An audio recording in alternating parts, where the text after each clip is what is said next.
Good morning, student. I, Rashmi ma'am, is again back with your online classes, or you can say online session for class 6. Subject is chemistry. Now we are going to continue our chemistry because we have completed the portion in our biology. Now in chemistry we have started chapter 2, elements, compounds and mixtures. In elements, compound and mixture, we have studied about what is element, what is matter and what is pure substance. Now we are going to read about metals. What are metals? Now you can see in your book it has been given some name of the elements: iron, copper, aluminum, zinc, silver, gold, platinum, chromium, sodium, potassium and mercury are some examples of metals. So elements can be divided into three groups: metals, non-metals and metalloids. So metal are also elements, and these are the name of some metals which we are being using every day in our life: iron, copper, aluminum, zinc, silver, gold. Each and everyone is using in every day to day life. Now first of all, what should be the metal? Metals are minerals or substances that form naturally below the surface of the earth. Where is metal found? Below the surface of the earth, and it has been occurred naturally. Most metal are lustrous or shiny. Many of the metals are lustrous, means what? They are very valuable and or shiny. Metals ate inorganic, which means they are made of substances that were never alive. Alive means what?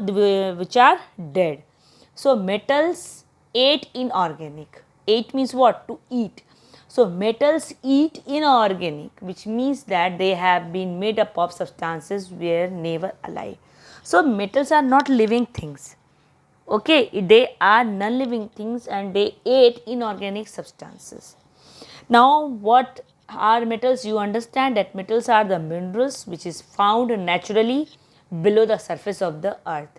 They are lustrous, valuable, shiny and they are made up of dead things which are never alive. Metals are natural compounds of earth's crust in which they are generally found in the form of metal ores. First of all, when we find metal, they are in impure form, that is metal ores. Ores means what? They are in impure form. So metals are natural compounds. They are natural occurring compounds in the earth crust. Core, mantle, crust. You all know that earth is divided into three parts, in which they are generally found in the form of metal ores, in the impure form. Associated both with each other and with many other elements, they are also naturally present in the rock washed by surface water and groundwater and the atmospheric dust. So many of the metals which are found in earth surface, or you can say in the earth crust, in the form of metal ores, they can be washed with the surface water, rainwater or the groundwater with the help of their atmosphere. Now examples of the aluminum we have seen in our book: iron, copper, aluminum, zinc, silver.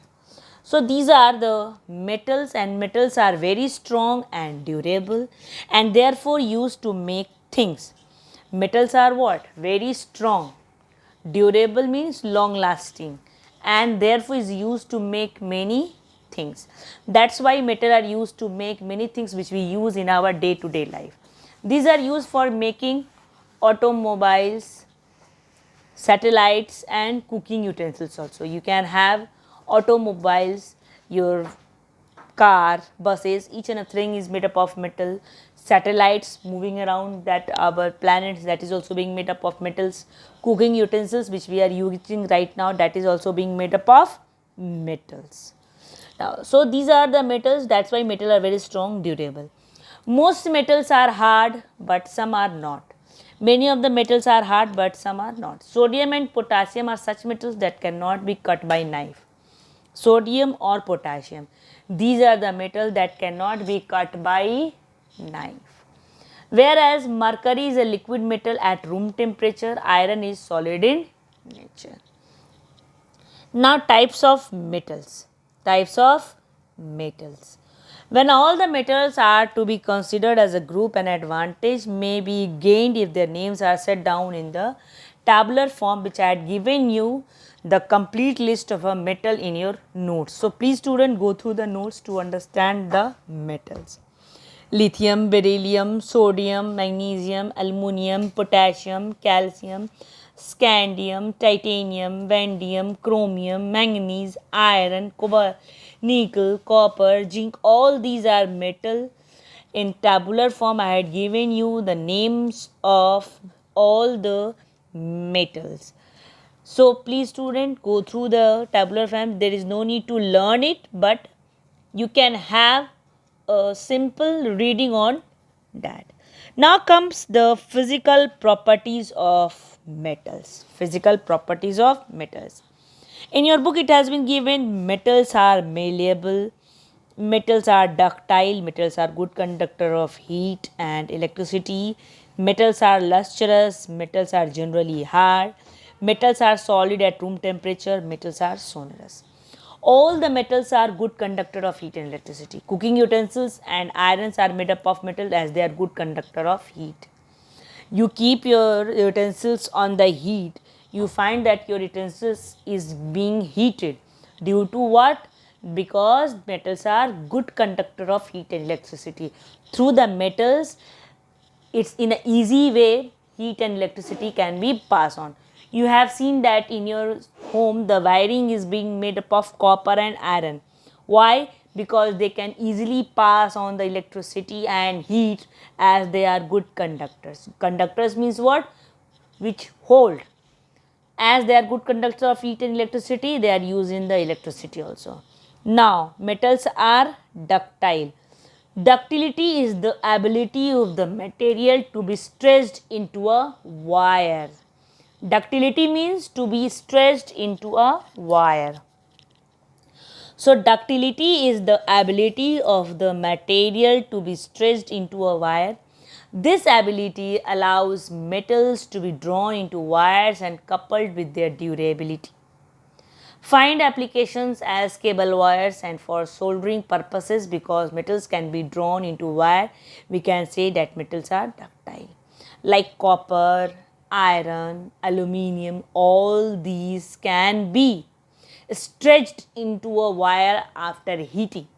That's why they can be called as ductile in nature and they have a durability also.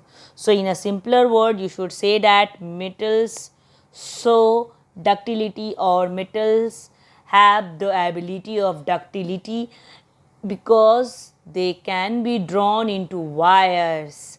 Now comes metals are malleable. Metals are malleable. Malleability is the property of substances which allows them to be beaten into flat sheets. Malleability means what? It is a property in which any metal can be beaten into flat sheets. Beaten means what? Keeping a hammering on it. You have seen in your home, you can see that many of them make the gate of a plain sheet of iron or a plain sheet of aluminium. How they can be made? They can be easily made with the help of hammer. In a regular manner, when hammer is being used on the metal, they can be malleabilized into a flat sheet. That is called the malleability of the metal. Malleability means what? To be in a easy manner, they can be beaten into flat sheets. Beaten means what? Giving once one and on, hammering on it on a metal and they can be into a flat sheets. Like aluminium sheets are used to make almiras, all these things in aircraft also. Other metal sheets are also being used. So these are the nature. So aluminium sheet are used in the manufacturing of aircraft because of their lightweight and strength. Other metal sheets are used in automobile industries for making utensils. Therefore metals are malleable. So this was the nature of malleability. Now you have understand that what malleable means, which can be easily beaten into thin sheets with the help of hammer. Like you are seeing over here bricks gold bricks. These gold bricks, when we give heat them, and after heating, when we start hammering on it, they can be stretched into a flat sheets. This shows that metals are malleable in their nature. Now metals are sonorous. Sonorous means what? Sound producing. Metals are sonorous because it produces a deep or ringing sound when struck with another hard object. Like iron. Bell, the bell which ring in the school is made up of iron. When you start beating the bell, it rings so loudly. This means what? The metals are sonorous. Ringing sound when we strike them, they shows us that is the metal, and this sonorous sound is produced deep or ringing sound when struck with another hard object. Like aluminium also, when you will beat, it gives out noise sound. So metals are sonorous. Usually all metals have a shiny appearance, but these metals can also be polished to have a shiny appearance. Like iron. Iron, when you will see iron, it is not giving so much of shiny appearance, means it's look shiny look, but if we polish the iron, it also gives the shiny look, which is very eye catching towards, means metals are lustrous or shiny. So lustrous or shiny, like gold, silver, copper, they are already, they show us a very shiny look. But some of the metals are which don't have shiny look, but after polishing them, they show us shiny looks. So this was a appearance. Now we are moving towards our chemical properties of metals. Like metals which shows physical properties, like metals are malleable, metals are ductile, metals are good conductor of heat and electricity, metals are lustrous, metals are generally hard, metals are solid at room temperature, metals are sonorous. These were the physical properties of the metal. Now we are moving towards our chemical properties of metals.